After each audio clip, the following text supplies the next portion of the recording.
त्या मोमेंट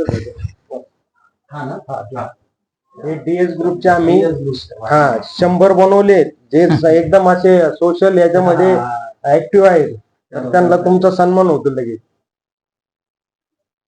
एक मिनिट ज्ञानू इकडे सुरज सर हे मोमेंट वगैरे दोन्ही सुरज सर इकडे ना ज्ञानू इकडे ना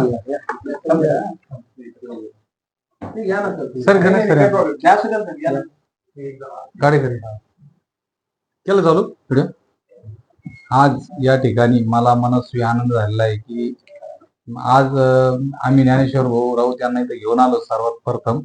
आणि याचा आनंद झाला की DS काटे सरांनी जर मला माझं कल्याण केलं नसतं तर या मी माझ्या दिव्यांग भावाचं कुठलंही मी काम करू शकलो नसतो. यातून मला एकच सांगायचं, एकमेका सहाय्य करू अवघे धरू सुपंत.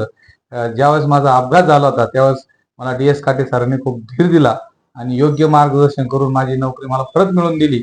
आणि आज मी त्या ठिकाणी शिपायानंतर लिपिक पदावर कार्यरत आहे आणि वरिष्ठ लिपिकाची परीक्षा सुद्धा पास झालोय. आणि तदनंतर मी सोशल वर्क करत असताना ज्ञानेश्वर भाऊ राऊत यांची सुरज सरांनी मला कथा सांगितली. आम्ही दिवसभर दानवे साहेबा मागे फिरलो, परंतु काही तांत्रिक अडचणी असल्यामुळे दानवे साहेबांनी सुद्धा आमच्यासाठी फोन केला, परंतु ते नाही होऊ शकले. आम्ही शेवटी न्यायालयाचे दरवाजे ठोठावले आणि तिथून आम्हाला यश प्राप्त झाले.